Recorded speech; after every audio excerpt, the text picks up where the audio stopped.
Hello learners, welcome to this CUET undergraduate programme और मैं हूं शशांक। स्वागत है आप सभी का आज के सेशन में। फ्रेंड्स, जैसा आप जानते हैं कि सीयूईटी यूजी का एग्जामिनेशन स्टार्ट होने वाला है। 8 मई से लेकर के 1 जून तक पेपर कंडक्ट होगा और इस बार पेपर हो रहा है ऑनलाइन मोड पे। तो कई सारे स्टूडेंट्स का डिमांड आया कि सर प्लीज हमें, जो आपने सारे कंटेंट को बहुत अच्छे से पढ़ा दिया, तो एक प्रैक्टिस सेशन भी ऑर्गेनाइज कराइए जिसमें मोस्ट एक्सपेक्टेड क्वेश्चंस आप सारे सब्जेक्ट्स वाइज करवा दीजिए।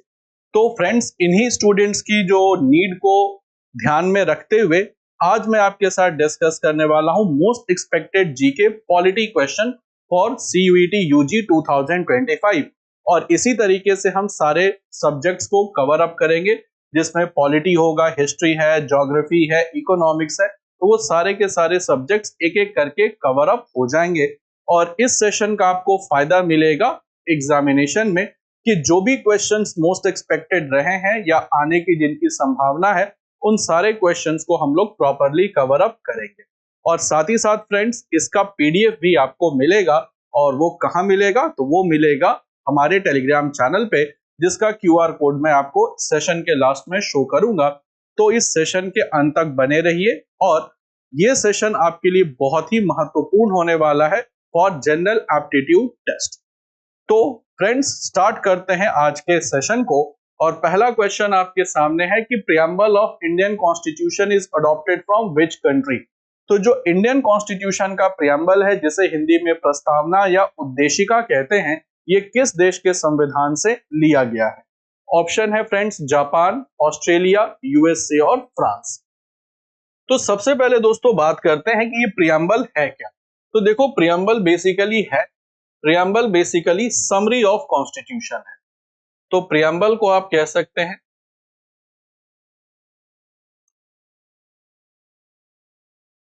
समरी ऑफ इंडियन कॉन्स्टिट्यूशन, जिसमें है फिलॉसफी ऑफ कॉन्स्टिट्यूशन,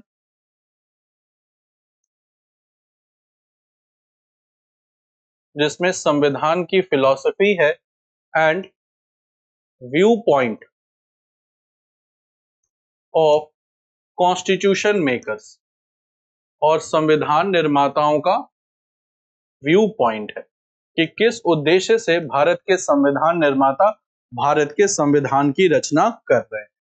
तो बेसिकली प्रियम्बल है क्या? तो आप इसको समरी कह सकते हैं, या फिर आप कह सकते हैं इसको आप ट्रेलर कह सकते हैं ऑफ इंडियन कॉन्स्टिट्यूशन।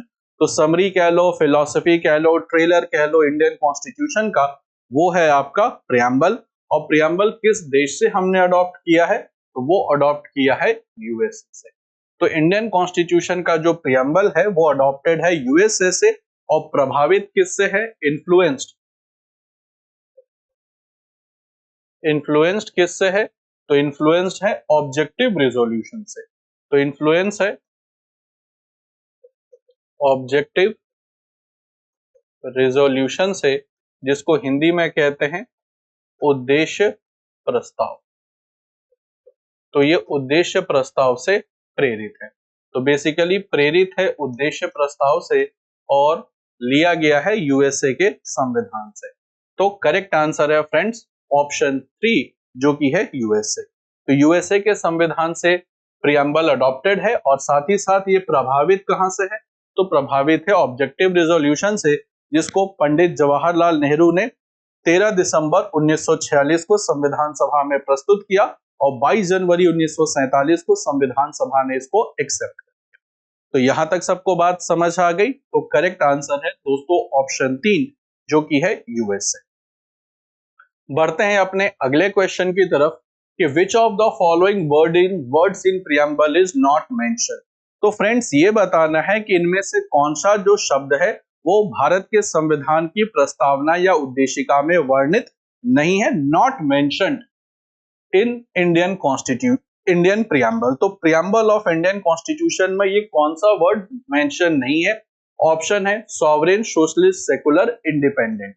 तो कौन सा word preamble of Indian constitution में मेंशन नहीं है? तो फ्रेंड्स, इसका जो करेक्ट आंसर होगा वो है इंडिपेंडेंट।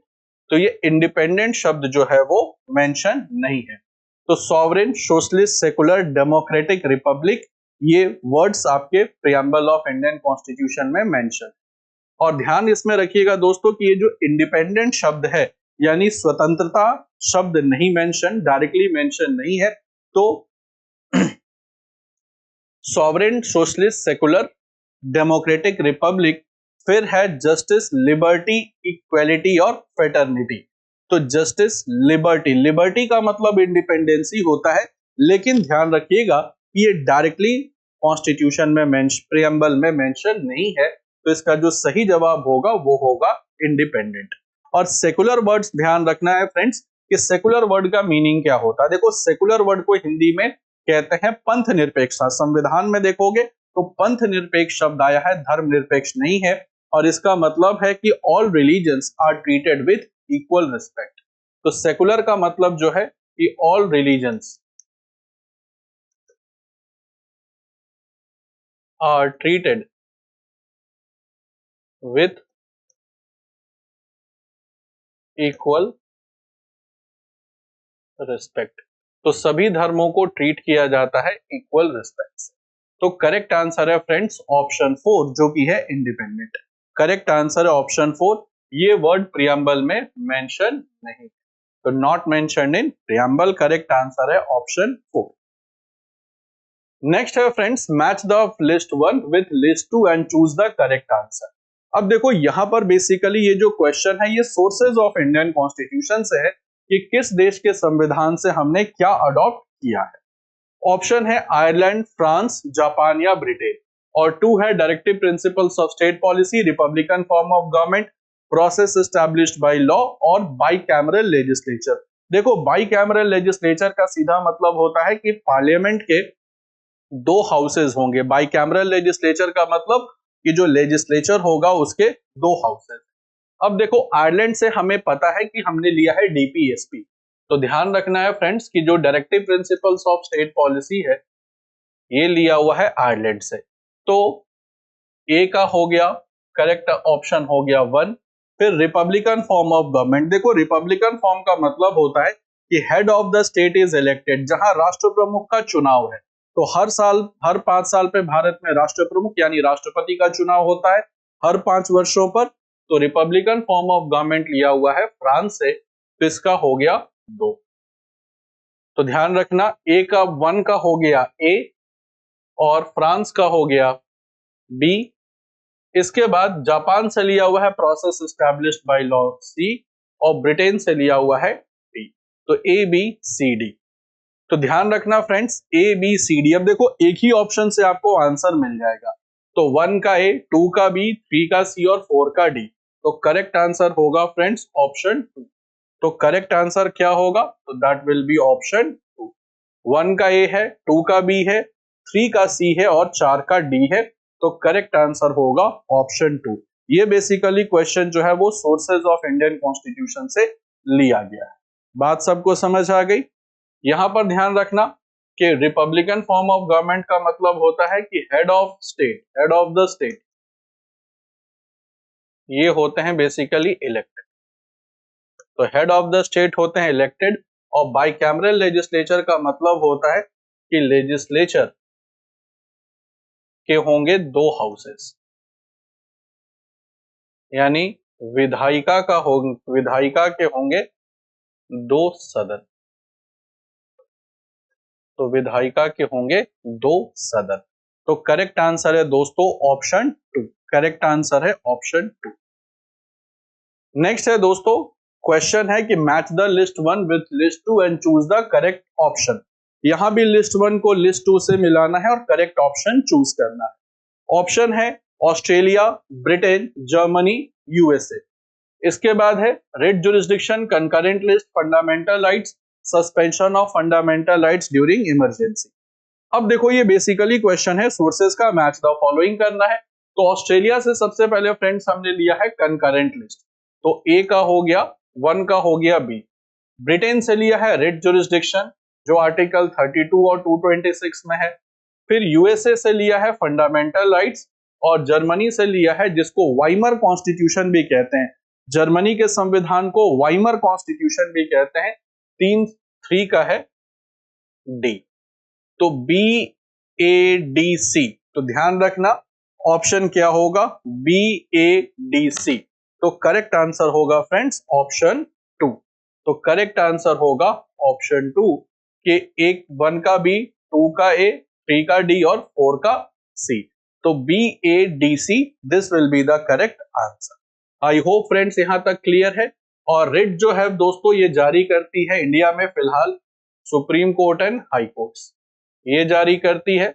सुप्रीम कोर्ट जारी करती है आर्टिकल 32 से और हाई कोर्ट जारी करती है आर्टिकल 226 से। और कंकरेंट लिस्ट फ्रेंड्स ये आपका शेड्यूल 7 में है। तो शेड्यूल 7 में है, तीनों लिस्ट हैं, यूनियन लिस्ट, स्टेट लिस्ट और कंकरेंट लिस्ट। और फंडामेंटल राइट्स पार्ट 3 में है, ये अडॉप्टेड है यूएसए से। और suspension of fundamental rights during emergency, article 358 और 359 से फंडामेंटल राइट्स को सस्पेंड किया जाता है। और आप देखोगे 358 में है कि नेशनल इमरजेंसी अगर डिक्लेयर होता है वॉर और एक्सटर्नल एग्रेशन के बेसिस पर, तभी आर्टिकल 19 सस्पेंड होता है। और अगर आर्म्ड रिबेलियन के बेसिस पर होता है तो आर्टिकल 19 को सस्पेंड नहीं किया जाता। तो करेक्ट आंसर होगा फ्रेंड्स ऑप्शन 2। बात सबको क्लियर है? करेक्ट आंसर होगा ऑप्शन 2।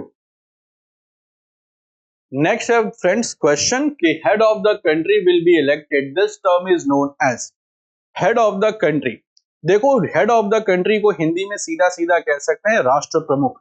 तो फ्रेंड्स जहां राष्ट्र प्रमुख का चुनाव हो वैसी कंट्री को किस नाम से जाना जाता है? तो जहां राष्ट्र प्रमुख का चुनाव हो उस सिस्टम को क्या कहते हैं? तो हेड ऑफ द कंट्री यानी सीधा सीधा कह सकते हैं कि जहां राष्ट्र प्रमुख का चुनाव होता है, चुनाव हो वैसी व्यवस्था को, वैसी राजनीतिक व्यवस्था को क्या कहा जाता है? तो इसे कहते हैं दोस्तों गणतंत्र। इसे कहते हैं गणतंत्र। गणतंत्र को इंग्लिश में कहते हैं रिपब्लिक। इसे कहते हैं रिपब्लिक। तो करेक्ट आंसर होगा फ्रेंड्स ऑप्शन 2 रिपब्लिक। और डेमोक्रेटिक का मतलब है कि जहां जनता के द्वारा सरकार को चुना जाता है। तो जहां जनता के द्वारा सरकार को चुना जाता है उसे कहते हैं लोकतांत्रिक। उसे कहते हैं लोकतांत्रिक यानी डेमोक्रेटिक। तो भाई अगर पूछा जाए कि इंडिया कैसा देश है, तो इंडिया जो है वो दोनों है। तो डेमोक्रेटिक रिपब्लिक है।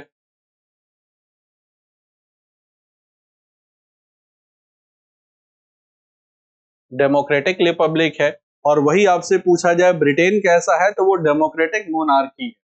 तो अगर वही पूछा जाए कि ब्रिटेन ब्रिटेन कैसा देश है, तो वो बेसिकली है डेमोक्रेटिक मोनार्की। तो जो ब्रिटेन है फ्रेंड्स वो है डेमोक्रेटिक मोनार्की। मोनार्की जिसको हिंदी में कहते हैं राजशाही। तो राजशाही है। तो आप देखते हैं कि चार्ल्स 3 वहां के राजा है, लेकिन सरकार जो है वो जनता के द्वारा चुनी जाती है। तो ब्रिटेन डेमोक्रेटिक मोनार्की है, जबकि इंडिया डेमोक्रेटिक रिपब्लिक है। बात सबको समझ आ गई? तो करेक्ट आंसर होगा ऑप्शन 2 जो कि है रिपब्लिक। तो हेड ऑफ द कंट्री जो होता है जब चुना जाए तो उसको रिपब्लिक कहते हैं। और भारत में हेड ऑफ द कंट्री कौन है? तो ध्यान रखिएगा भारत में है राष्ट्रपति। तो भारत में जो हेड ऑफ द कंट्री है वो है राष्ट्रपति। तो करेक्ट आंसर है ऑप्शन 2 राष्ट्रपति का। आप देखते ही हैं कि हर 5 साल पे चुनाव करवाया जाता है। बात सबको समझ आ गई? ठीक है। बहरहाल बढ़ते हैं अगले क्वेश्चन। क्वेश्चन है दोस्तों कि doctrine of judicial review is adopted from constitution of which country? तो ये जो डॉक्ट्रिन ऑफ जुडिशियल रिव्यू है, जुडिशियल रिव्यू जिसको कहते हैं न्यायिक पुनर्विलोकन का सिद्धांत, ये किस देश से लिया गया है? अब देखो डॉक्ट्रिन ऑफ जुडिशियल रिव्यू ये आपका किस आर्टिकल में है? तो आर्टिकल में है 13 और ये फंडामेंटल राइट्स में, फंडामेंटल राइट्स में है, चूंकि फंडामेंटल राइट्स आर्टिकल 12 से लेकर के 35 तक फंडामेंटल राइट्स है भारत के संविधान के पार्ट 3। तो ध्यान रखिएगा दोस्तों कि जो डॉक्ट्रिन ऑफ जुडिशियल रिव्यू, अब पूरा का पूरा फंडामेंटल राइट्स ही अमेरिका से लिया गया है, तो पूरा का पूरा जो फंडामेंटल राइट्स है, फंडामेंटल राइट्स है, यही अडॉप्टेड है यूएसए से, यही अडॉप्टेड है अमेरिका से। तो फ्रेंड्स ये कहां से होना चाहिए, आप ही बताओ ये कहां से होना चाहिए? पूरा का पूरा फंडामेंटल राइट्स ही हमने यूएसए से ले रखा है 12 से लेके 35 तक, और doctrine of judicial review article 13 में है। और जुडिशियल रिव्यू में होता है क्या? It is the power of higher judiciary to examine the validity of the law if it goes against the fundamental rights to declare null and void. कि अगर कोई भी कानून, चाहे वो पार्लियामेंट का बनाया हुआ है, स्टेट लेजिस्लेचर का बनाया हुआ है, या एग्जीक्यूटिव ऑर्डर से है, और अगर वो फंडामेंटल राइट्स के अगेंस्ट में जाता है, तो ये हायर जुडिशरी के पास पावर होता है कि वो उसको नलिफाई कर सकती है। और ये हायर जुडिशरी में सुप्रीम कोर्ट और हाई कोर्ट्स को पावर दिए गए हैं। तो ये है, लिया कहां से जाएगा? तो ये है फ्रेंड्स यूएसए, तो ये लिया गया है अमेरिका से, क्योंकि पूरा का पूरा फंडामेंटल राइट्स ही लिया हुआ है अमेरिका से। बात सबको समझ आ गई? तो करेक्ट आंसर है फ्रेंड्स ऑप्शन 3 जो कि है यूएस। बात क्लियर है सभी को? और देखो ऐसे ही क्वेश्चन आपको ज्यादातर मिलेंगे, बस आपको ध्यान रखना है कि यहाँ पर ऑनलाइन पेपर होगा, तो थोड़ा सा आपको प्रिसाइज रहना है फॉर योर एग्जामिनेशन, कि बिना पढ़े कभी भी क्वेश्चन का आंसर बिल्कुल मत करिएगा। जब आप प्रॉपर पढ़ लीजिएगा तभी उसका आंसर करना है आपको, बिना पढ़े आंसर करने की बिल्कुल भी कोशिश मत करिएगा। यहां तक बात सबको समझ आ गई? नेक्स्ट क्वेश्चन पर आते हैं दोस्तों कि right to property was removed by 44th amendment act 1978 and shifted to which part of Indian constitution. अब देखो राइट टू प्रॉपर्टी बेसिकली जो है वो संपत्ति का अधिकार, संपत्ति का अधिकार है। और देखो जो संपत्ति का अधिकार है, राइट टू प्रॉपर्टी है,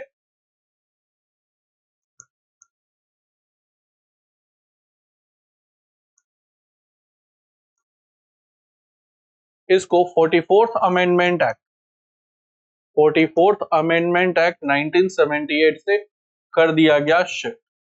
अब देखो पहले कहां था? तो पहले था ये पार्ट 3 में, वहां से चेंज करके इसको किया गया पार्ट 12 में। पहले ये था आर्टिकल 31 में, अब कर दिया गया आर्टिकल 300A में। और जो पहले ये फंडामेंटल राइट्स हुआ करता था, फंडामेंटल राइट्स हुआ करता था, इसे कर बना दिया गया लीगल राइट। तो ध्यान रखना कि ये किस पार्ट में शिफ्ट किया गया, तो पार्ट 3 से पार्ट 12 में। तो क्या सही जवाब होगा? वो होगा पार्ट 12। और पार्ट 12 का सब्जेक्ट मैटर अगर आपसे पूछ लिया जाए तो वो है फाइनेंस, प्रॉपर्टी,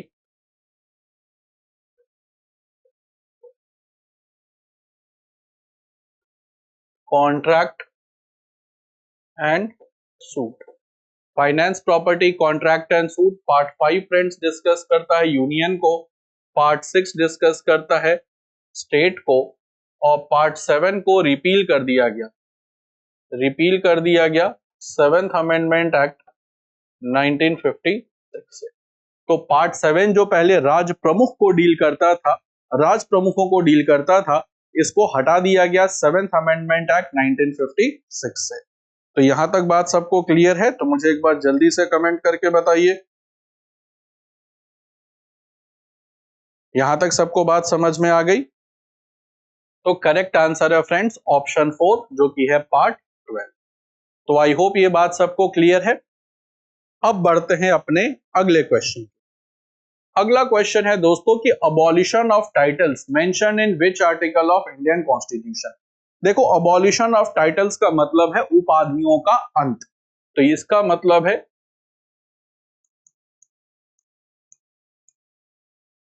उपाधियों का अंत। तो उपाधियों का अंत बेसिकली किस आर्टिकल में है? तो ध्यान रखिएगा दोस्तों कि उपाधियों का अंत यानी abolition of titles. Abolition of titles, अब किस टाइप के टाइटल को अबॉलिश करना है? Which create artificial social barrier, यानी वो उपाधि जो किसी भी तरीके से आर्टिफिशियल सोशल बैरियर क्रिएट करे, जैसे राय बहादुर, खान बहादुर, सर, नाइटहुड, इन सब तरीके के टाइटल ब्रिटिश गवर्नमेंट दिया करती थी भारत के लोगों को। और ऐसा इसलिए करती थी कि जिनको भी ये उपाधियां मिलेंगी तो या तो वो बहुत पढ़े लिखे इंटेलेक्चुअल होते थे या बहुत ज्यादा पैसे वाले होते थे। तो जब इस तरीके की उपाधियां दी जाएगी तो वो व्यक्ति होंगे प्रो ब्रिटिश बन जाएंगे और फिर वो नेशनल मूवमेंट से अपना सपोर्ट खींच लेंगे और ब्रिटिश सरकार और ज्यादा राज करेगी। तो इसी वजह से ऐसी उपाधियां दी जाती। हालांकि दोस्तों जैसे हमारा कॉन्स्टिट्यूशन इंप्लीमेंट हुआ ये इस तरीके की उपाधियां हटा दी गई। हालांकि इसका एक एक्सेप्शन ध्यान रखिएगा, इसका एक एक्सेप्शन है जिसको आप कहते हैं अपवाद। अपवाद बेसिकली है फ्रेंड्स कि मिलिट्री और एकेडमिक टाइटल,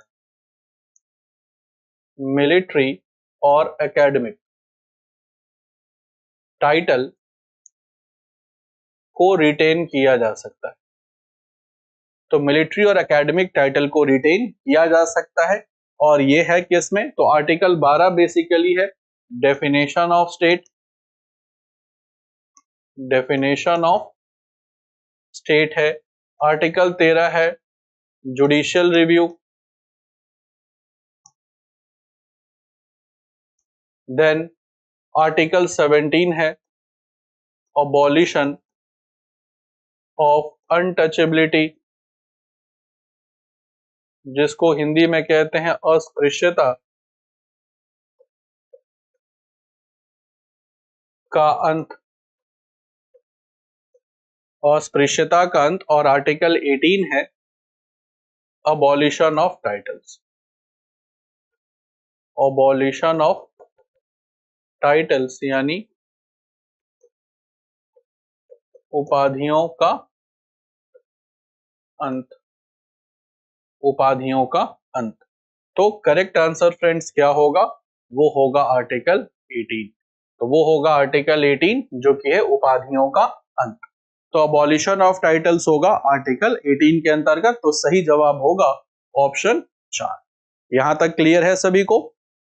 यहां तक भाई सबको बात समझ में आ गई? और देखो यहां पर ये आपके लिए बिल्कुल रेडीमेड नोट्स के जैसा बिहेव करेगा कि आपके पास ऑलरेडी प्रॉपर रेडीमेड नोट्स बना हुआ है, तो आपको एग्जामिनेशन टाइम में इधर उधर भटकने की जरूरत नहीं पड़ेगी। आपको पीपीटी भी मिल जाएगा, तो इससे आप बहुत अच्छे से अपनी तैयारी कर सकते हैं। तो आई होप ये बात क्लियर है। करेक्ट आंसर है ऑप्शन 4। नेक्स्ट है फ्रेंड्स की directive principles are not enforceable in court, this is mentioned in.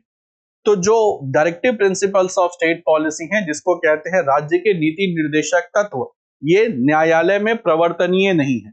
That means कि ये कोर्ट में इन्फोर्स नहीं हो सकते। तो ये किस आर्टिकल में मेंशन किया गया है? भारत के संविधान के किस अनुच्छेद में इसका वर्णन किया गया है कि जो राज्य के नीति निर्देशक तत्व हैं वो न्यायालय में प्रवर्तनीय नहीं है? ऑप्शन है आर्टिकल 36, 37, 40 या 44। तो directive principles of state policy यानी इसको शॉर्ट में देखो कई बार डीपीएसपी भी लिख देता है, ये कोर्ट में इन्फोर्सेबल नहीं है। ये किस आर्टिकल में मेंशन है? अब देखो आर्टिकल 36 बेसिकली यहां पर है definition of state, definition of state mention है। देन आर्टिकल 40 है organisation of village panchayat. Article 44 है uniform civil code, UCC, uniform civil code. तो बचा ऑप्शन कौन सा? बचा ऑप्शन 37। तो बचा ऑप्शन 2 जो कि 37 है कि DPSP not enforceable in court, DPSP not enforceable in court. और ध्यान रखिएगा दोस्तों, अगर बात कर ले डीपीएसपी की तो ये इंडियन कॉन्स्टिट्यूशन के पार्ट 4 में है और अनुच्छेद आर्टिकल जो है वो 36 से लेकर के 51 तक है।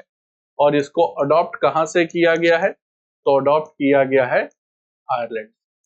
इसको अडॉप्ट किया गया है आयरलैंड से। तो करेक्ट आंसर है दोस्तों ऑप्शन 2 जो है आर्टिकल 37 कि directive principles of state policy court में इन्फोर्सेबल नहीं। करेक्ट आंसर है ऑप्शन 2। नेक्स्ट क्वेश्चन पर आते हैं दोस्तों कि idea of DPSP is to establish. तो जो directive principle of state policy है, डीपीएसपी का उद्देश्य क्या है? तो डीपीएसपी का उद्देश्य क्या है ये आपको बताना है कि directive principles of state policy का उद्देश्य क्या है। ऑप्शन है to establish political democracy, intellectual democracy, socio economic democracy और टोटालियन डेमोक्रेसी। देखो, directive principle of state policy और फंडामेंटल राइट्स ये दो बड़े इंपॉर्टेंट टॉपिक्स हैं। तो देखो, अगर बात करें फंडामेंटल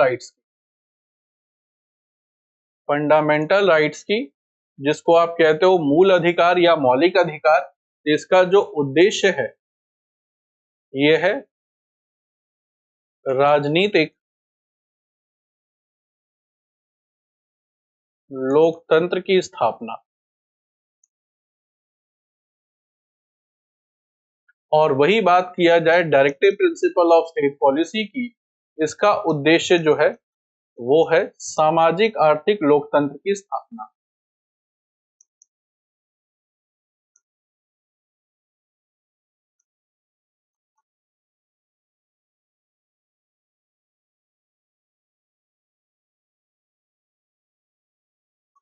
सामाजिक आर्थिक लोकतंत्र की स्थापना। तो सामाजिक आर्थिक का मतलब क्या हो गया भाई? Socio economic democracy. तो सोशियो इकोनॉमिक डेमोक्रेसी को स्टैब्लिश करना कि to establish socio economic democracy in India.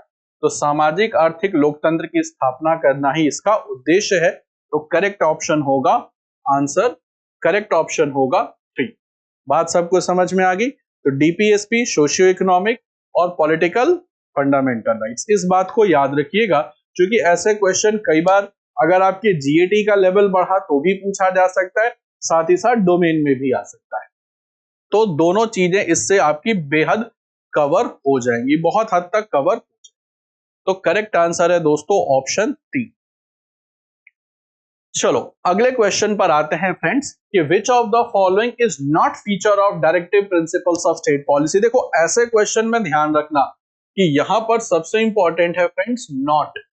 तो कई स्टूडेंट्स जब पढ़ते हैं हड़बड़ी में तो उनको ये चीजें दिखती ही नहीं है। तो यहां पूछ रहा है नॉट द फीचर, इसलिए मैं बार बार कह रहा हूं ऑनलाइन एग्जामिनेशन में इस तरीके का मैनुअल एरर होने की पॉसिबिलिटी ज्यादा होती है रादर देन अगर पेपर आपका ऑफलाइन मोड में है तो not feature of DPSP, it is not enforceable in court, it is adopted from Ireland, it is the idea is to establish a welfare state and it is mentioned from article 52 to 151 of Indian constitution. अभी दोस्तों मैंने आपको बताया है पिछले question में कि जो डीपीएसपी है इसका आर्टिकल कौन सा है, किस आर्टिकल से किस आर्टिकल तक है? तो 36 से लेकर के 51 तक। तो 36 से 51 है, 52 से 151 जब आप देखोगे तो ये है पार्ट 5 में। पार्ट 5 जो कि डिस्कस करता है यूनियन को यानी संघ को, ये डिस्कस करता है संघ को। तो करेक्ट आंसर क्या होगा? ऑप्शन 4। तो it is mention in part mention from article 52 to 151। देखो, वेलफेयर स्टेट भी directive principle of state policy जिसको हिंदी में कहते हैं कल्याणकारी राज्य, कल्याणकारी राज्य की स्थापना। तो देखो, कल्याणकारी राज्य वैसा राज्य होता है जहां जनता की भलाई में ही देश की भलाई हो, यानी जब जनता प्रोग्रेस करेगी तभी देश प्रोग्रेस करेगा, इसको कहते हैं वेलफेयर स्टेट। और हिटलर कहा करता था कि जब देश प्रोग्रेस करेगा तब जनता प्रोग्रेस करेगी, तो ये हिटलर का मानना था। और ध्यान ये रखिएगा फ्रेंड्स कि जो डीपीएसपी का फीचर ये आपका नहीं है, क्योंकि आर्टिकल 52 से 151 यूनियन को है और directive principle of state policy article 36 से 51 तक। यहां तक बात क्लियर है सबको? यहां तक बात क्लियर है फ्रेंड्स सभी को? अगले क्वेश्चन पर आते हैं कि the promotion of international peace and security it is mention in which article. तो promotion of international peace and security यानी अंतरराष्ट्रीय शांति और सुरक्षा को बनाए रखना, ये किस अनुच्छेद में मेंशन है? आर्टिकल 50, 49, 51 या 48? अब ध्यान रखना है कि promotion of international peace and security ये किस आर्टिकल में मेंशन है? तो इंटरनेशनल पीस एंड सिक्योरिटी में है, यही हमारी पॉलिसी है, यही हमारी फॉरेन पॉलिसी है, नो फर्स्ट अटैक। तो हम विश्व में शांति और सद्भाव बनाना रखना चाहते हैं, इसलिए हम पहले भारत किसी पर पहला आक्रमण नहीं करता। और ये फ्रेंड्स डिफाइन है आर्टिकल 51 में। तो ये आपका डिफाइन है आर्टिकल 51 में। तो ये आपका डिफाइन है 51 में। 50 जो है वो separation of executive from legislature है। तो separation of executive from legislature. तो करेक्ट आंसर है ऑप्शन 3 आर्टिकल 51 और इसी में हमारी पॉलिसी है नो फर्स्ट अटैक। हम पहले किसी पर हमला नहीं करते हैं। किसी भी देश के साथ हमारे रिश्ते तल्ख भी हो जाए तो हम उस देश पर पहले अटैक नहीं करते। हाँ, अगर कोई हम पर अटैक करता है तो फिर हम प्रॉपरली उसको डिफेंड करते हैं और सबक भी सिखाते हैं, लेकिन खुद से बढ़कर के हम किसी देश का एरिया छीनने के लिए, टेरिटरी छीनने के लिए कभी भी चढ़ाई नहीं करते। तो करेक्ट आंसर है ऑप्शन 3 आर्टिकल 51। नेक्स्ट है फ्रेंड्स कि which of the following is called novel feature of Indian constitution. तो भारतीय संविधान की नव विशेषता, नोवेल फीचर का मतलब होता है नव विशेषता। नव विशेषता किसे कहा जाता है? फंडामेंटल राइट्स, प्रियम्बल, सिटीजनशिप या directive principles of state policy. अब देखो, जो हमारी directive principles of state policy है, ये विश्व के 3 देशों के संविधान में अलग से है। बाकी देशों के संविधान में जो फंडामेंटल राइट्स है वही डीपीएसपी का काम करता है, लेकिन विश्व के ऐसे सिर्फ और सिर्फ 3 देश हैं जहां डीपीएसपी अलग से दिया गया है। तो डीपीएसपी जो है वो सेपरेटली मेंशन है किस कंट्री के कॉन्स्टिट्यूशन में? तो पहला है स्पेन, स्पेन से लिया आयरलैंड ने और आयरलैंड से लिया इंडिया ने। तीन देशों के संविधान में ही सेपरेटली दिया गया है और Baba Saheb Bhimrao Ambedkar, doctor B R. Ambedkar, doctor B R. Ambedkar ने इसे नोबेल फीचर कहा और साथ ही साथ कहा इंस्ट्रूमेंट ऑफ इंस्ट्रक्शंस भी, इंस्ट्रूमेंट ऑफ इंस्ट्रक्शंस भी कहा। तो करेक्ट आंसर क्या होगा फ्रेंड्स? ये होगा ऑप्शन 4 जो कि है directive principles of state policy. Short में इसी को आप देखोगे डीपीएसपी भी लिखते हैं, तो इसको डीपीएसपी भी लिखते हैं। फंडामेंटल राइट से आपका पार्ट 3 में, सिंगल सिटीजनशिप है पार्ट 2 में, और हमारे यहाँ सिंगल सिटीजनशिप का कॉन्सेप्ट, हमारे यहाँ जो कॉन्सेप्ट है वो सिंगल सिटीजनशिप का है। ये directive principles of state policy DPSP है पार्ट 4। नेक्स्ट है दोस्तों, आर्टिकल मैच करना है आपको, इंपॉर्टेंट आर्टिकल्स और उसके सब्जेक्ट मैटर, ऐसे क्वेश्चंस खूब आते हैं। देखो, सबसे पहला है आर्टिकल 36। आर्टिकल 36 है डेफिनेशन ऑफ स्टेट। तो बिल्कुल सही बात है, डेफिनेशन ऑफ स्टेट राज्य की परिभाषा है। उसके बाद आर्टिकल 40, आर्टिकल 40 जो है वो ऑर्गेनाइजेशन ऑफ विलेज पंचायत होना चाहिए, इसको थोड़ा ठीक कर लो, organisation of village panchayat.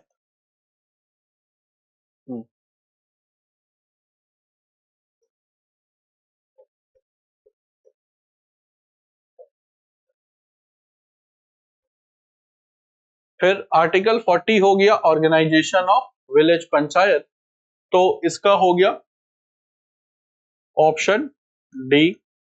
Then article 51, article 51 है promotion of international peace and security, तो वो हो गया सी। और आर्टिकल 44 ये है यूनिफॉर्म सिविल कोड, यहां पर थोड़ा सा आपको एडिट करना पड़ेगा। आर्टिकल 44 ये है यूनिफॉर्म सिविल कोड, तो इसका करेक्ट आंसर होना चाहिए यूसीसी है आर्टिकल 44 में, तो ये हो गया बी। तो ए डी सी बी ए, तो इसको ठीक कर लीजिए, थोड़ा सा ऑप्शंस में भी टाइपिंग एरर हो चुका है। तो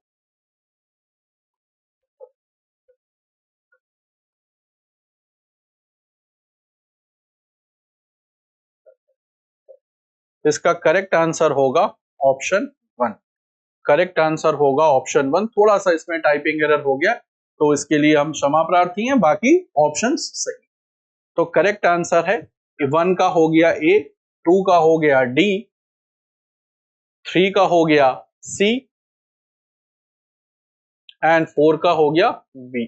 4 का हो गया बी, 4 का हो गया बी। करेक्ट आंसर होगा ऑप्शन 1। तो करेक्ट आंसर होगा ऑप्शन 1। ठीक है, करेक्ट आंसर होगा option 1।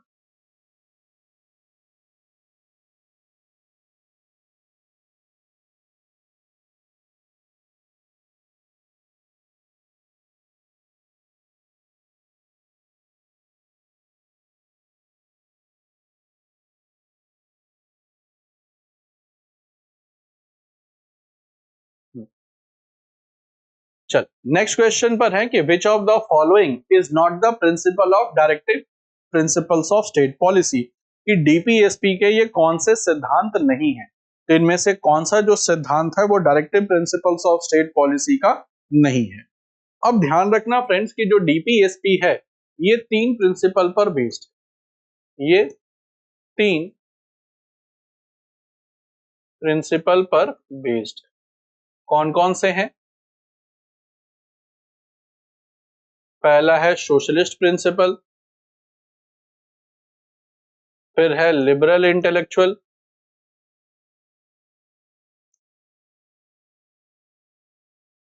Socialist principle, liberal intellectual principle और गांधीनियन प्रिंसिपल।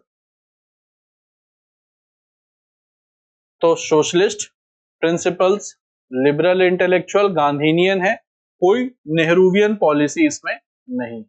तो करेक्ट आंसर है ऑप्शन 4, क्योंकि पूछ रहा है कि not the features of not the directive principle, तो यहाँ नॉट पूछा जा रहा है फ्रेंड्स, तो इसके लिए ध्यान रखिएगा कि यहाँ चूंकि नॉट पूछा जा रहा है तो दैट इज ये होगा नेहरूवियन पॉलिसी। तो करेक्ट आंसर होगा ऑप्शन 4। करेक्ट आंसर होगा ऑप्शन 4।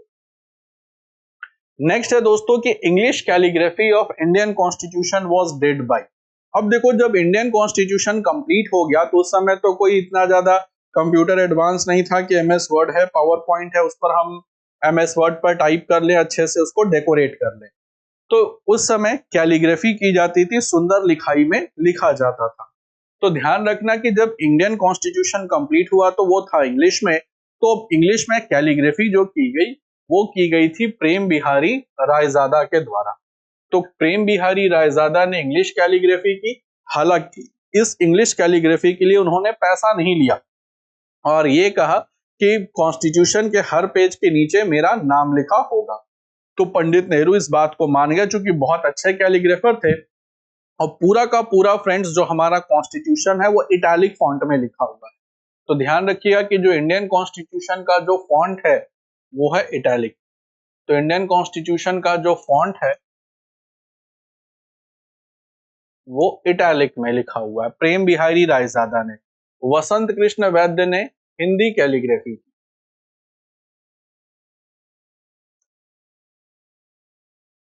हिंदी कैलीग्राफी की वसंत कृष्ण वैद्य ने, और के एम मुंशी और सैयद मोहम्मद सादुल्ला जो थे ये मेंबर्स थे drafting committee, members of drafting committee, जिसको कहते हैं प्रारूप समिति या मसौदा समिति, उसके सदस्य थे के एम मुंशी और सैयद मोहम्मद सादुल्ला, ये दोनों ड्राफ्टिंग कमेटी यानी प्रारूप समिति कह लो, मसौदा समिति कह लो, इसके मेंबर थे। बात समझ में आ गई? तो करेक्ट आंसर होगा प्रेम बिहारी रायजादा। नेक्स्ट क्वेश्चन पर आते हैं दोस्तों कि which of the following was not associated with cabinet mission plan. देखो कैबिनेट मिशन योजना जो है वो मार्च 1946 में भारत आती है लॉर्ड वेवेल के टाइम की। तो कैबिनेट मिशन योजना जो आती है ये मार्च 1946 में आती है और इस समय जो वायसरॉय थे वो थे लॉर्ड वेवेल। तो ये बेसिकली थे लॉर्ड वेवेल, इसके वायसरॉय थे और 1943 से रहते हैं ये 1947।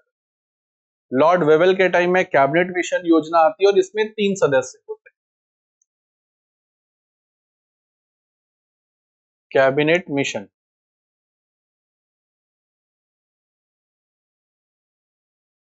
योजना में होते हैं 3 सदस्य,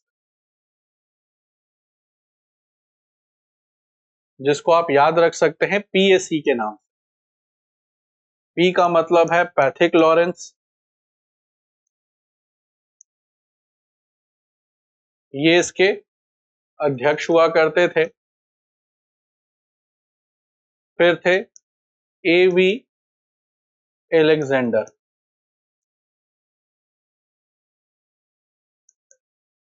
एवी एलेक्जेंडर ये इसके सदस्य थे। और स्टैफोर्ड क्रिप्स ये भी इसके सदस्य। तो एवी एलेक्जेंडर, स्टैफोर्ड क्रिप्स ये इसके सदस्य थे। तो पैथिक लॉरेंस, एवी एलेक्जेंडर, स्टैफोर्ड क्रिप्स ये तीनों इसके सदस्य थे। जॉन साइमन जो थे वो साइमन कमीशन के साथ। तो जो जॉन साइमन है ये साइमन कमीशन के चेयरमैन। तो ये साइमन कमीशन के अध्यक्ष थे, सर जॉन साइमन। टोटल 7 सदस्यीय समिति थी। तो करेक्ट आंसर है ऑप्शन 4 जो कि है सर जॉन साइमन। तो जॉन साइमन जो थे वो साइमन कमीशन के साथ थे और ये कैबिनेट मिशन प्लान में भारत कैबिनेट मिशन प्लान के सदस्य नहीं थे, कैबिनेट मिशन योजना के सदस्य नहीं। तो करेक्ट आंसर है ऑप्शन 4। नेक्स्ट है दोस्तों कि who among the following was not associated with constituent assembly formed before independence. तो जो संविधान सभा दोस्तों बनी थी आजादी से पूर्व, इसमें कौन से उसके सदस्य नहीं थे, यानी संविधान सभा का सदस्य कौन नहीं था आजादी से पूर्व। तो 9 दिसंबर 1946 को संविधान सभा की पहली बैठक हुई जिसके चेयरमैन बने डॉक्टर सच्चिदानंद सिन्हा, क्योंकि वो सबसे वरिष्ठतम सदस्य थे संविधान सभा के। संविधान सभा में डॉक्टर राजेंद्र प्रसाद तो बाद में उसके 11 तारीख को अध्यक्ष ही चुने गए। भीमराव अंबेडकर भी थे। प्रारूप समिति के अध्यक्ष वल्लभ भाई पटेल, फंडामेंटल राइट्स कमेटी जो बनी थी उसके भी अध्यक्ष थे सरदार पटेल। तो अब इसमें तीनों तो भाई संविधान सभा से जुड़े हुए थे। करेक्ट आंसर क्या होगा? मोहनदास करमचंद गांधी यानी महात्मा गांधी जी ये संविधान सभा से जुड़े नहीं थे। तो संविधान सभा से महात्मा गांधी जी जुड़े हुए नहीं थे, बाकी तीनों तो संविधान सभा से जुड़े हुए थे। तो करेक्ट आंसर होगा क्या? तो वो होगा ऑप्शन 1। तो करेक्ट आंसर होगा ऑप्शन 1। यहां पर पूछ रहा है कि नॉट एसोसिएटेड, ये वर्ड ध्यान रखिएगा, नॉट एसोसिएटेड पूछ रहा है, कौन संविधान सभा से जुड़ा नहीं था, ये बात ध्यान रखिए। अब आते हैं फ्रेंड्स अपने अगले क्वेश्चन की तरफ कि what was the strength of constituent assembly before independence. तो संविधान सभा का दोस्तों टोटल स्ट्रेंथ क्या था आजादी से पूर्व? तो आजादी से पूर्व पूछ रहा है।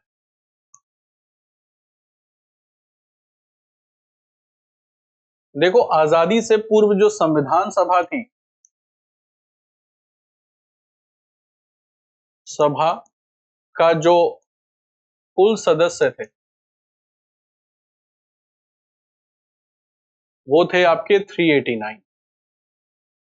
389 में से 292 जो थे वो ब्रिटिश इंडिया के थे,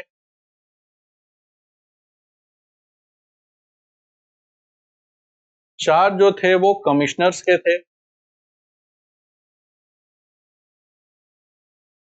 और जो 93 थे वो थे राजे रजवाड़े, जिनको कहते हैं प्रिंसली स्टेट।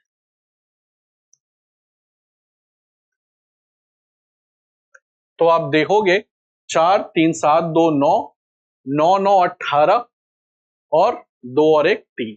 तो संविधान सभा में आजादी से पूर्व थे 389 और आजादी के बाद बचे 299। तो आजादी से पहले पूछ रहा है फ्रेंड्स, तो आजादी से पहले थे 389 मेंबर्स, तो आजादी से पूर्व थे दोस्तों 389, और ये 389 कैसे आया वो भी मैंने आपको बता दिया। और कमिश्नर्स थे टोटल 4, ABCD करके याद रखिएगा। ए का मतलब है अजमेर, बी का मतलब है बलूचिस्तान, सी का मतलब है कुर्ग और डी का मतलब है दिल्ली। तो उन 4 कमिश्नर थे, एक एक सीट उन चारों कमिश्नर से चुने गए। तो करेक्ट आंसर है 389। तो सही जवाब है दोस्तों ऑप्शन 1। चलो भाई अगले क्वेश्चन पर आते हैं। Match the list 1 with list 2। List 1 है पॉलिटिकल पार्टी, लिस्ट 2 है नंबर ऑफ सीट्स वोन। अब ध्यान रखना दोस्तों कि जब संविधान सभा का जब चुनाव हुआ, तो चुनाव होता है दोस्तों 296 सीटों पर, क्योंकि जो 93 स्टेट्स थे, जो 93 जो प्रिंसली स्टेट्स थे, जो 93 जो प्रिंसली स्टेट्स थे, उन्होंने संविधान सभा में शामिल होने से मना कर दिया। संविधान सभा में शामिल होने से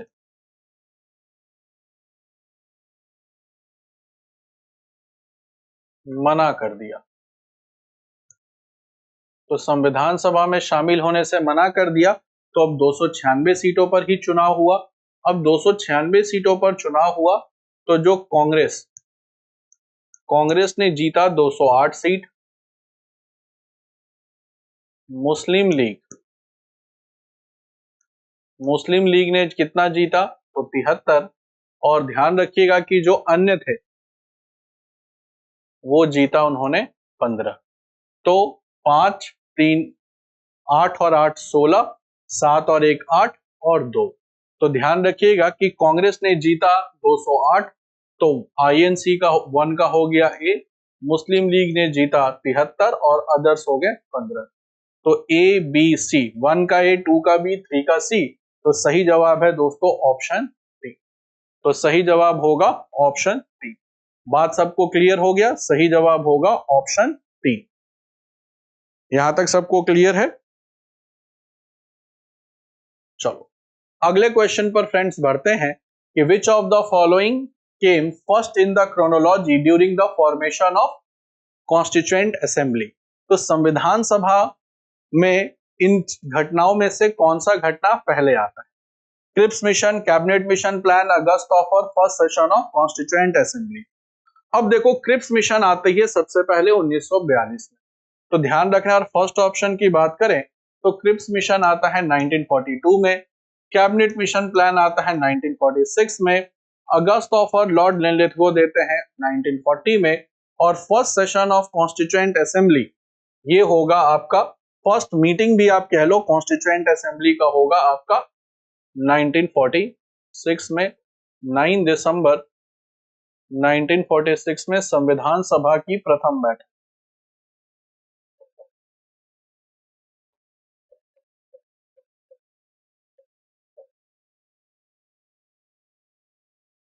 बैठक होती है। अब देखो इसमें से पहला कौन सा है, पूछ रहा है पहला, तो पहला क्या होगा भाई? आपको सीधा सीधा दिख रहा है अगस्त प्रस्ताव, जो 1940 में लॉर्ड लिनलिथगो ने दिया था। इसको दिया था लॉर्ड लिनलिथगो। 1936 से रहते हैं ये 1943। और ये अगस्त ऑफर में था कि ब्रिटिश गवर्नमेंट की मदद करो सेकेंड वर्ल्ड वॉर में, और उसके बदले हम तुम्हारा संविधान सभा बनवाएंगे और भारत को डोमिनियन स्टेटस भी देंगे। हालांकि इस अगस्त ऑफर को कांग्रेस ने रिजेक्ट कर दिया था। तो यहां तक सबको बात समझ आ गई? यहां तक सबको बात क्लियर है? तो करेक्ट आंसर है ऑप्शन 3। नेक्स्ट है दोस्तों कि protem speaker in Lok Sabha is appointed by. देखो सबसे पहले प्रोटेम स्पीकर क्या होता है? तो प्रोटेम स्पीकर जो है वो होते हैं टेम्पररी स्पीकर, वो होते हैं टेम्पररी स्पीकर। और इनका जो काम क्या होता है? काम होता है कि to conduct the oath of newly appointed members of Lok Sabha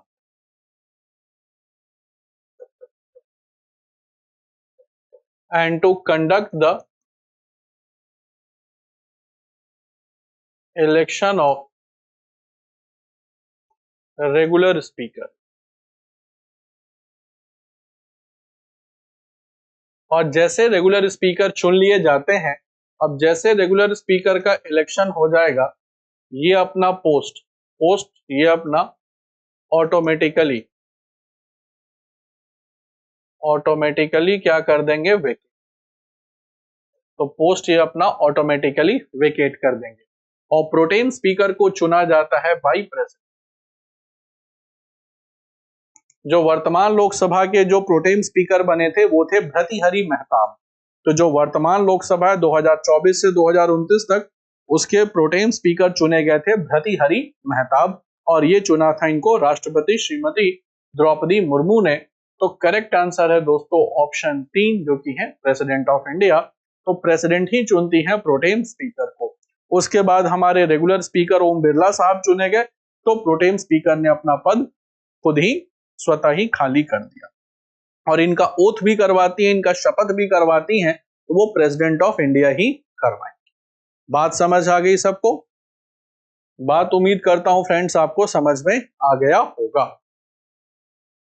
इसके बाद है दोस्तों how many union territories are represented in Rajya Sabha. तो राज्यसभा में दोस्तों कितनी यूनियन टेरिटरीज का रिप्रेजेंटेशन होता है? देखो राज्यसभा में होता है स्टेट्स का रिप्रेजेंटेशन। तो राज्यसभा में का जो इलेक्टोरल कॉलेज होता है, इलेक्टोरल कॉलेज यानी जो निर्वाचक मंडल होता है, वो होते हैं ऑल इलेक्टेड एमएलएस। और एमएलएस मिलते हैं स्टेट्स में और यूनियन टेरिटरी में। और वो यूनियन टेरिटरी जहां विधानसभा है, तो वो यूनियन टेरिटरी जहां विधानसभा है वहीं पर आपको एमएलए मिलेंगे। और कितनी यूनियन टेरिटरी है भाई जिसमें विधानसभा है? तो उसका आंसर है 3। कौन कौन सी है? तो ध्यान रखना, दिल्ली है, जम्मू कश्मीर है, पुदुचेरी है। ये 3 ही ऐसी यूनियन टेरिटरी है जहां विधानसभा है। तो कितने यूनियन टेरिटरीज का रिप्रेजेंटेशन होगा? भारत के 28 राज्यों का, 28 स्टेट्स का, और 3 यूनियन टेरिटरी। और वो यूनियन टेरिटरी जहां विधानसभा है, तो दिल्ली में है, जेएनके में है, पुदुचेरी में है। तो करेक्ट आंसर क्या होगा दोस्तों? ऑप्शन 1 जो कि है 3। तो 3 यूनियन टेरिटरीज का रिप्रेजेंटेशन होता है राज्यसभा में। थोड़ा टेक्निकल क्वेश्चन है लेकिन अच्छा क्वेश्चन है। थोड़ा सा टेक्निकल है क्योंकि एक बार में आप पढ़ेंगे तो डायरेक्टली ये आपके समझ में आएगा नहीं। यहां तक क्लियर है सभी को?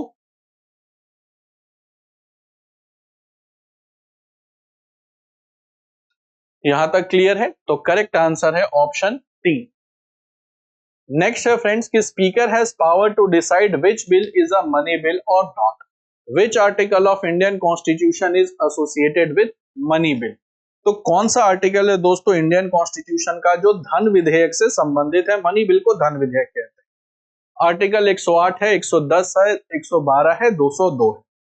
अब देखो स्पीकर मनी बिल, अब देखो 108 जो है वो ज्वाइंट सिटिंग को बताता है, ज्वाइंट सिटिंग ऑफ पार्लियामेंट।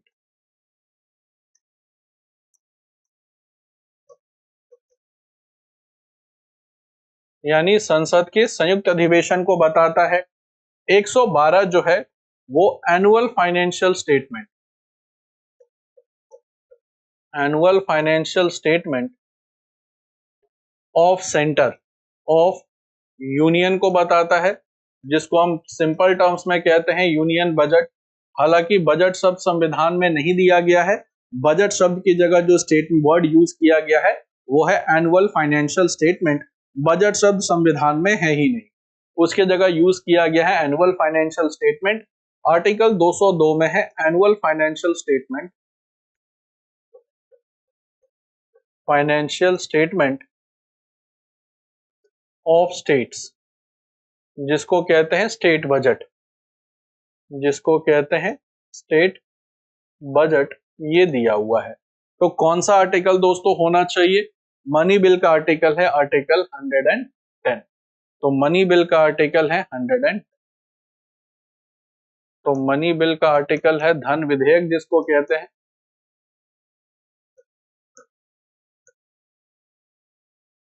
वो है आर्टिकल 110। तो धन विधेयक का आर्टिकल भाई कौन सा हो गया? हमने सीधा सीधा आंसर एलिमिनेट भी कर लिया।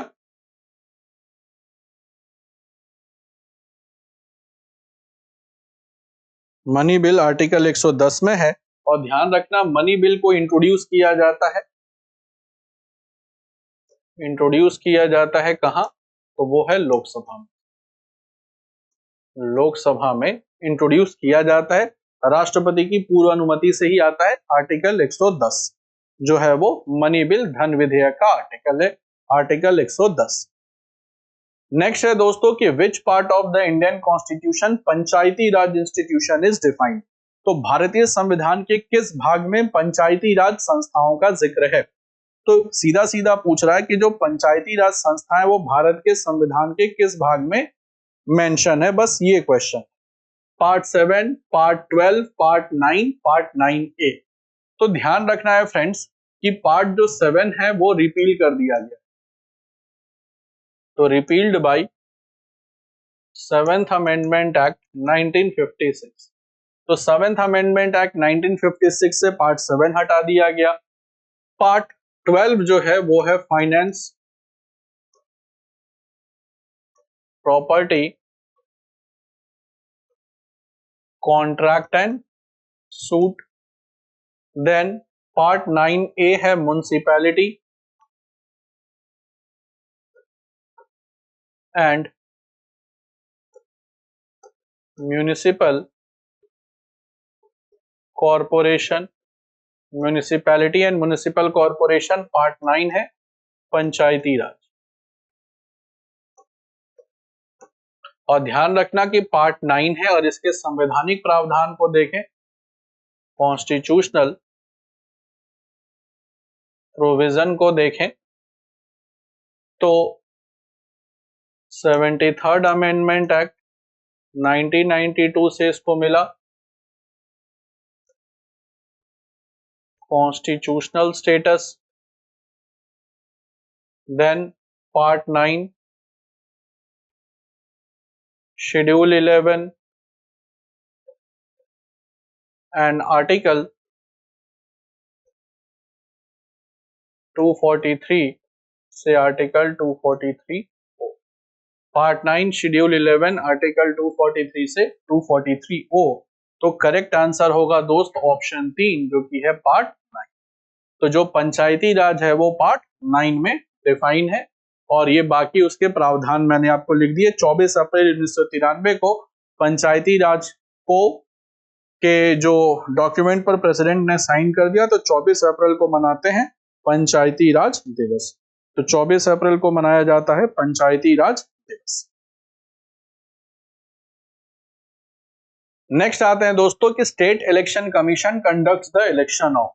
तो जो राज्य निर्वाचन आयोग है जो कि है आर्टिकल 243 में, तो स्टेट इलेक्शन कमीशन किसका चुनाव करवाती है? State legislative council, local bodies, Rajya Sabha, Lok Sabha. तो देखो स्टेट इलेक्शन कमीशन जो है राज्य निर्वाचन आयोग है, ये पार्ट 9 में है और आर्टिकल 243 में, और ये चुनाव करवाती है स्थानीय निकायों का। स्थानीय निकायों में किसका? तो पंचायती राज का, और दूसरा नगर पालिका और नगर निगम का, नगर पालिका और नगर निगम का। तो इसी को कहते हैं स्थानीय निकाय, जिसको कहते हैं लोकल बॉडी। बाकी स्टेट लेजिस्लेटिव काउंसिल हो गया, राज्यसभा हो गया, लोकसभा हो गया, प्रेसिडेंट हो गया, वाइस प्रेसिडेंट हो गया, इसका चुनाव कराती है इलेक्शन कमीशन ऑफ इंडिया। तो लोकल बॉडीज को छोड़ करके बाकी जितने भी चुनाव होते हैं बेसिकली वो आप देखोगे कि इलेक्शन कमीशन ऑफ इंडिया ही करवाती है। यहां तक क्लियर है सबको?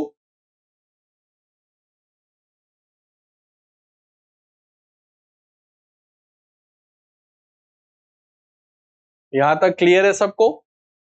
चलो, तो करेक्ट आंसर है ऑप्शन 2, लोकल बॉडीज। नेक्स्ट है दोस्तों कि 3 tier Panchayati Raj system is mentioned in report of. तो जो त्रिस्तरीय पंचायती राज व्यवस्था ये किसके रिपोर्ट में दी गई थी? अशोक मेहता, बलवंत राय मेहता, जीवी के राव, एल.एम. सिंघवी। तो ध्यान रखिएगा दोस्तों कि बलवंत राय मेहता जो कमेटी बनी वो 1957 में बनी। तो 1957 में जो बलवंत राय मेहता समिति बनती है 1957 में, इसने त्रिस्तरीय पंचायती राज की बात की थी। तो करेक्ट आंसर है बलवंत राय मेहता समिति। और ध्यान रखिएगा कि जो त्रिस्तरीय पंचायती राज है वो क्या क्या है। तो जो त्रिस्तरीय पंचायती राज था, सबसे नीचे है ग्राम पंचायत, फिर है पंचायत समिति,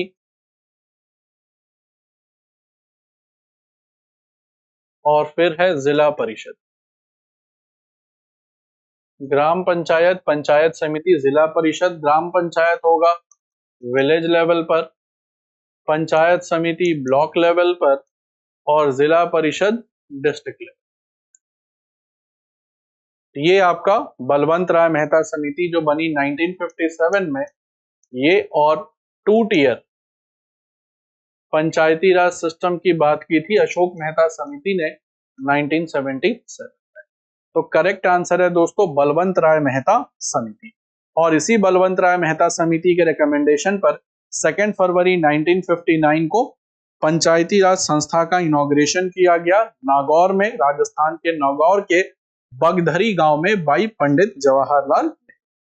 तो यहां तक सबको बात क्लियर है? यहां तक बात क्लियर है? और ध्यान रखिएगा दोस्तों, कभी भी पंचायती राज इंस्टीट्यूशन पूछा जाए तो याद रखिएगा बैक्स बलवंत राय मेहता, अशोक मेहता, जीवी के राव, एल.एम. सिंघवी। ये 4 कमेटी के बारे में अगर कभी भी आपको अरेंज करने के लिए आ जाए सीक्वेंसली, तो बस ये बैक्स ट्रिक याद रखिएगा और सीधा सीधा अरेंज हो जाए। ठीक है, तो करेक्ट आंसर है option 2, Balwant Rai Mehta committee. Next है दोस्तों कि which committee recommended 2 tier Panchayati Raj system? G V K Rao, L M. Singhvi, Ashok Mehta committee, P K. Thungon committee. तो यहां पर फ्रेंड्स आपको ध्यान ये रखना है कि 2 टियर पंचायती राज सिस्टम, एक होगा इसमें मंडल पंचायत और जिला परिषद। मंडल पंचायत और जिला परिषद, और ये कहा था 2 टियर पंचायती राज सिस्टम की बात की थी, और वो बात की थी अशोक मेहता समिति ने। हालांकि इसने 132 प्लस रिकमेंडेशन दिए थे। 1980 में जैसे इंदिरा गांधी की सरकार आती है ये फिर कैंसिल हो जाता है। इसको बनाया था जनता पार्टी सरकार। जनता पार्टी सरकार ने अशोक मेहता समिति का गठन किया था। हालांकि 1980 में जैसे दोबारा इंदिरा गांधी जी की सरकार आती है तो अशोक मेहता समिति के जो मैक्सिमम रिकमेंडेशन है वो कैंसिल कर दिए जाते हैं। तो करेक्ट आंसर है फ्रेंड्स ऑप्शन 3, जो कि है अशोक मेहता समिति। नेक्स्ट है कि who is considered as the union of India? Head of union of India. अब देखो, हेड की बात जब भी हम करते हैं, हेड की बात जब भी करते हैं तो 2 चीजें आती हैं। एक तो आती हैं यूनियन ऑफ इंडिया, और एक आती है गवर्नमेंट ऑफ इंडिया। तो head of union of India यानी भारत संघ, भारत संघ, इसके प्रधान होंगे कौन? इसके प्रधान होंगे राष्ट्रपति, और गवर्नमेंट ऑफ इंडिया तो प्राइम मिनिस्टर यानी प्रधानमंत्री। इसके हेड होंगे प्रधानमंत्री। तो ध्यान रखिएगा, who is considered as head of the union of India, तो इसका आंसर होगा प्रेसिडेंट। यहां तक क्लियर है सबको? यहां तक क्लियर है। और वाइस प्रेसिडेंट जो है वो एक्स ऑफिशियो चेयरमैन होते हैं राज्यसभा के। तो ये एक्स ऑफिशियो चेयरमैन होते हैं राज्यसभा के। तो राज्यसभा के पदेन अध्यक्ष होते हैं वाइस प्रेसिडेंट ऑफ इंडिया। तो ये एक्स ऑफिशियो चेयरमैन होते हैं राज्यसभा। नेक्स्ट है क्वेश्चन दोस्तों कि justice Bhushan Ramkrishna Gavai is set to become कौन से नंबर के चीफ जस्टिस ऑफ इंडिया? तो जस्टिस B.R. गवई ये रहने वाले हैं दोस्तों बेसिकली अमरावती महाराष्ट्र के, और बॉम्बे हाई कोर्ट से एलिवेट हुए थे सुप्रीम कोर्ट में, और ये कुछ दिनों के अंदर ही भारत के 52वें मुख्य न्यायाधीश बनेंगे जब जस्टिस संजीव खन्ना जो वर्तमान CJI हैं वो रिटायर हो जाएंगे, तो इनके नाम की घोषणा कर। तो जस्टिस भूषण रामकृष्ण गवई ये बनेंगे 52nd chief justice of India, और ये रेसिडेंट हैं कहां के? अमरावती, अमरावती महाराष्ट्र, अमरावती महाराष्ट्र। तो दोस्तों जो करेक्ट आंसर होगा वो होगा ऑप्शन 2 यानी 52nd चीफ जस्टिस बनेंगे। 51st चीफ जस्टिस जो है अभी कार्यरत हैं जस्टिस संजीव खन्ना, और कुछ दिनों में वो रिटायर हो जाएंगे। तो जो इनकी रिटायरमेंट एज होती है, जो जजेस की सुप्रीम कोर्ट में रिटायरमेंट एज होती है वो होती है 65 ईयर्स। तो 65 साल की उम्र पूरी हो जाएगी तो जजेस जो है वो सुप्रीम कोर्ट के रिटायर हो जाएंगे। हाई कोर्ट के जज 62 साल की उम्र में रिटायर होते हैं, और हाई कोर्ट के जो जज होंगे वो 62 ईयर्स की एज में रिटायर हो जाते हैं।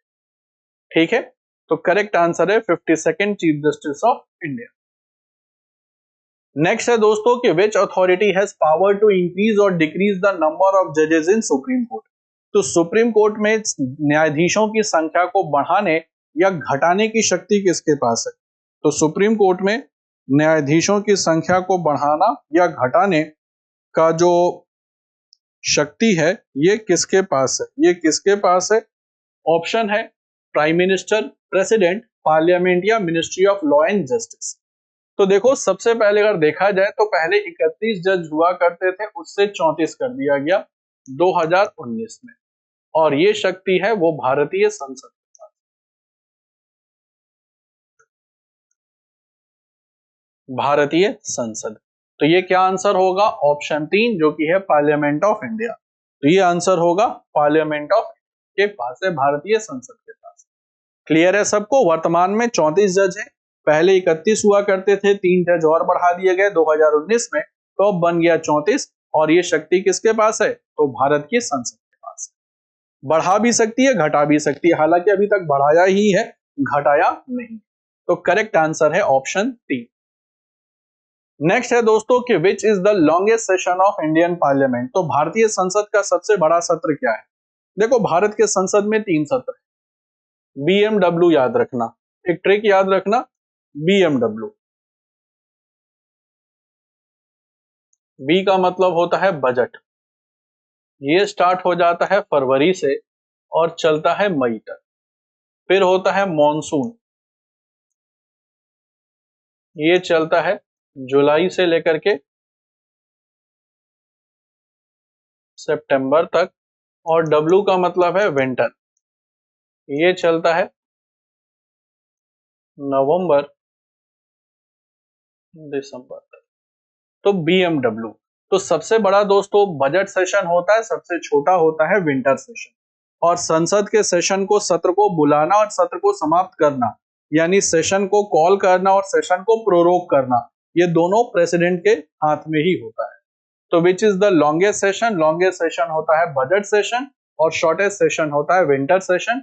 कोई समर सेशन नहीं होता, कोई समर सेशन नहीं होता, इस बात का ध्यान रखना। कोई ग्रीष्मकालीन सत्र नहीं होता, बजट सत्र होता है, मानसून सत्र होता है और शीतकालीन सत्र होता है। और दो सत्र के बीच का जो मैक्सिमम गैप होता है, मैक्सिमम गैप होता है between two sessions of parliament.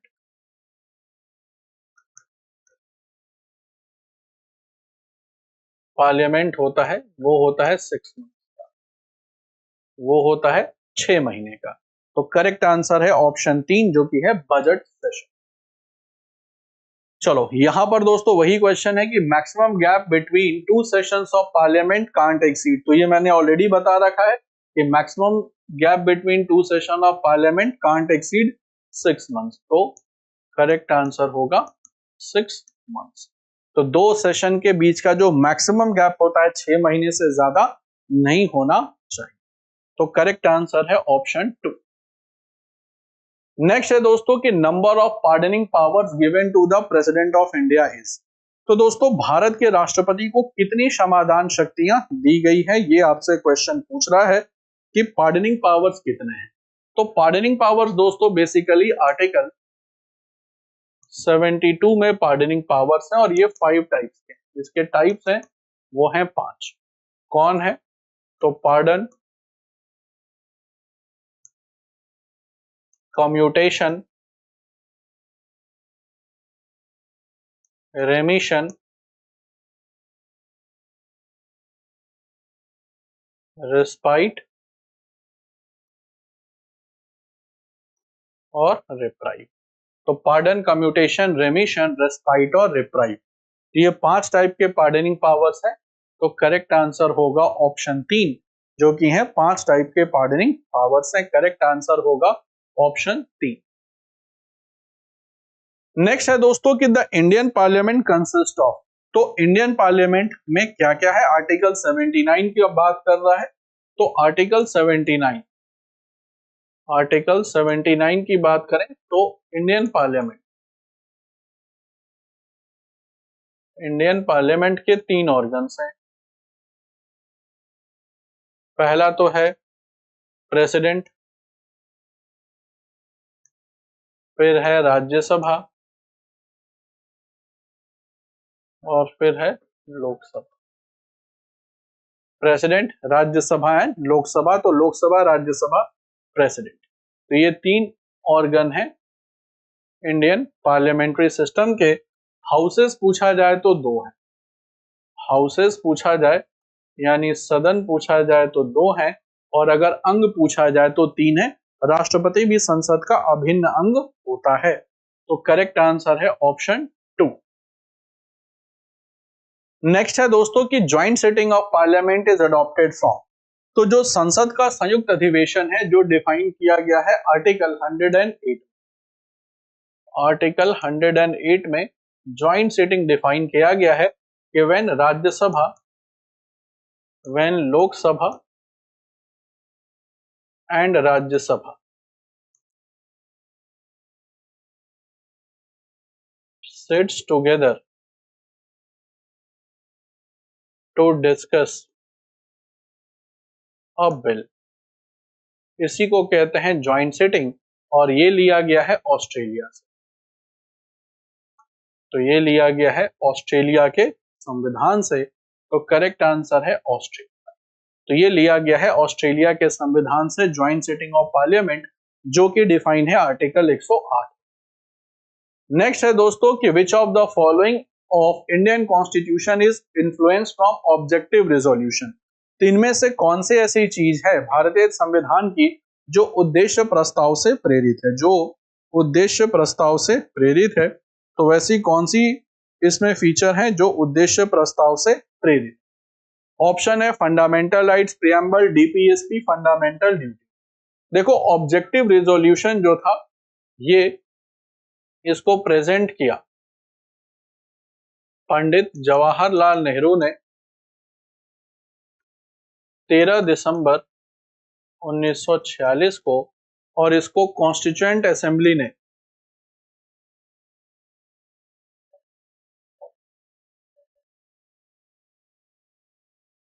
Constituent assembly ने इसको स्वीकार किया। कॉन्स्टिट्यूएंट असेंबली ने इसको स्वीकार किया 22 जनवरी 1947 को। तो ये समरी थी अपकमिंग कॉन्स्टिट्यूशन की, तो ये आने वाले संविधान की समरी थी। तो प्रियम्बल भी दोस्तों समरी है, ऑब्जेक्टिव रेजोल्यूशन भी समरी है। तो ध्यान रखिएगा कि जो प्रियम्बल है यानी भारत के संविधान की जो प्रस्तावना या उद्देशिका है वो प्रेरित किससे है, तो वो है ऑब्जेक्टिव रेजोल्यूशन से। नेक्स्ट है दोस्तों कि what is the minimum age to contest Panchayati Raj election. तो पंचायत का चुनाव कंटेस्ट करने की मिनिमम एज क्या है? ऑप्शन है 21 साल, 25 साल, 22 साल या 30 साल। देखो पंचायत चुनाव कंटेस्ट करने की जो मिनिमम एज होती है वो 21 साल होता है। पंचायत के लिए 21 साल है, या सीधा सीधा आप कह सकते हो लोकल बॉडीज के लिए 21 साल है। 25 साल होता है आपका लोकसभा और विधानसभा के लिए।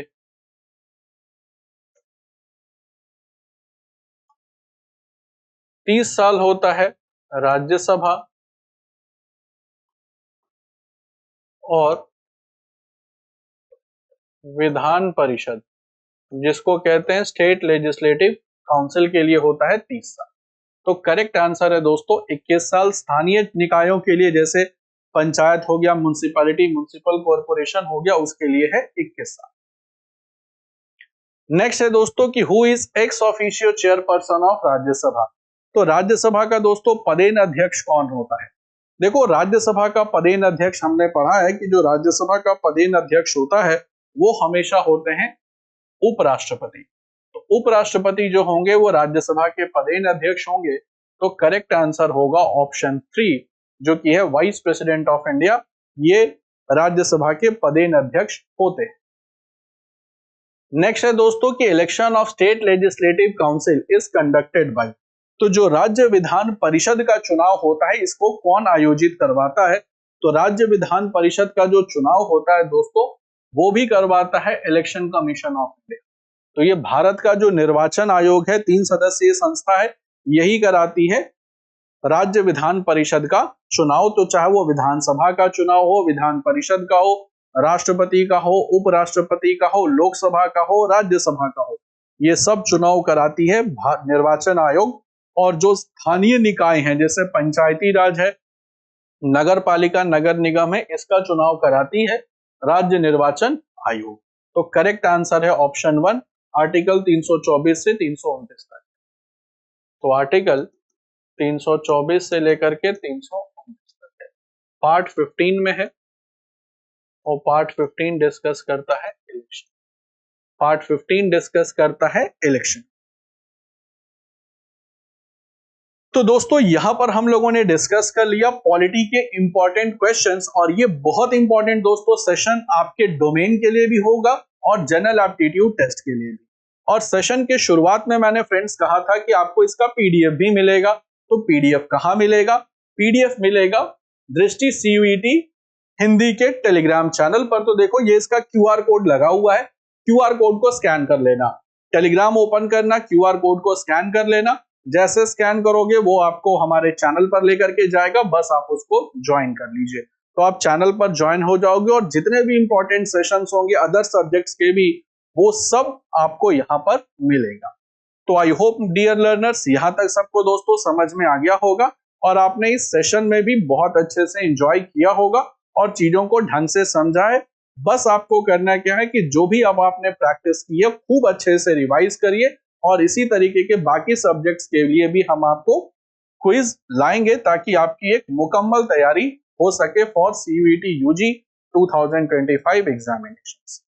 तो फ्रेंड्स आज की इस पॉलिटी सेशन में बस इतना ही, मिलेंगे अपने अगले सेशन।